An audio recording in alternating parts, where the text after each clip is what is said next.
Hi everyone, today I'm going to do something that I don't do nearly enough.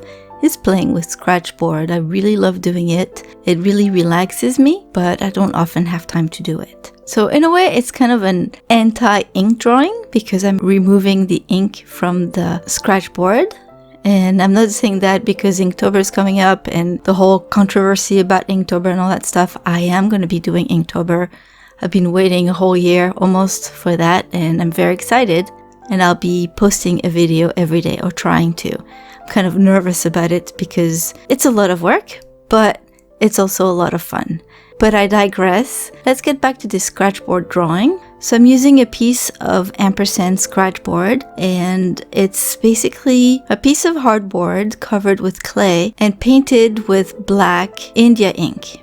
The goal is to use a sharp tool to scratch away the black ink and reveal the white clay underneath. And that's how your drawing appears. So you can use really any tools. One that's very widely used is an X-Acto knife, but you can use a needle. Actually, some people use tattoo needles to give special effects. You can use fiberglass sticks or pens, whatever they're called, to remove a lot of ink at once, and I'll be doing that in a little while. What else? Scalpel. Really anything that is sharp that you can use to scrape away the ink. So like usual, I do not like to sketch on the final surface, and for this I used a piece of white transfer paper to transfer my sketch, and it works really well because you can see it very well. Using just a black or carbon paper does not work as well. And since I haven't used Scratchboards for quite a while, I really felt out of practice, and I've got a bunch of tools, and so I was trying out all of them to see which one was more comfortable. And what I usually like using is actually a scalpel blade. And I found a holder on Amazon that I bought, and it fits pretty well with it. So those are pretty fragile. So sometimes you have to actually change the blade in the middle of your drawing because it starts being a little bit too blunt or not sharp enough for the details that you want. So artists who use scalpel blades, if their drawing is pretty big, they can use several blades per drawing. You can find boxes of 50 or 100 blades online. They're not very expensive. So for larger areas, like I mentioned earlier, I used a little stick of fiberglass that I put in a lead holder. You can find some bigger ones, but I don't need a bigger one for this drawing because it's not very big. It's only 5 by 7 inches. But that little one in the blue lead holder is very, very useful because it really helps me remove a lot of ink at once, and I can use it loosely, and it does help give the impression of fur. Now for the fur, the technique is just like the technique that I use when I draw with a white pencil on black paper. Basically, you follow your reference photo and the direction of the fur that you see on your reference photo. You don't make straight lines parallel to each other, just make them loose and overlap them just to make it look more natural.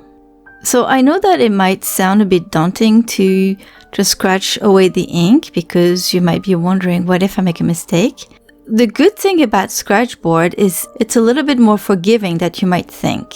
If you scratch away a part that you didn't want to scratch, you can always use some ink to cover it up. If you use the Ampersand Scratchbord, for instance, you can get some Ampersand inks, and they're India inks, and the black will match exactly the black of the board. So that's very helpful. Also for this drawing, I decided to stick with black and white, but you can use those inks, some are colored, to just add the color. Like I could have added the markings of the cat and the colors of the cat with those inks. It works really well. Some people also use acrylic inks, some people use watercolors. Anything you want will work, or colored pencils as well. So as you can tell, I'm working on newspaper because as you scratch away, sometimes you can have a lot of dust. And I wanted to cover my surface so that it wouldn't be too messy. And I'm using a piece of glassine paper under my wrist so that the oil from my skin wouldn't transfer on the board. Once you're done with your piece, you can always use a fixative. I use a Krylon UV resistant clear in the matte finish. You can use gloss if you want to. And if you have any little imperfection on your board, usually it covers it. Thank you all for stopping by. I hope you liked this video. Let me know if you've ever tried Scratchboard. A lot of people have tried at school on an actually piece of more like Scratchboard paper, very thin. I know I used to do that when I was a kid and I really loved it. I totally forgot about it as I grew up, and I'm glad that I was able to get back to it now as an artist. Thank you all for stopping by. If you like this video, please give it a thumbs up, and if you're brand new here, please consider subscribing to this channel. I'll see you soon with another video, and the next one might actually be for the start of Inktober. So stay tuned. Have a wonderful day, everyone. Bye bye.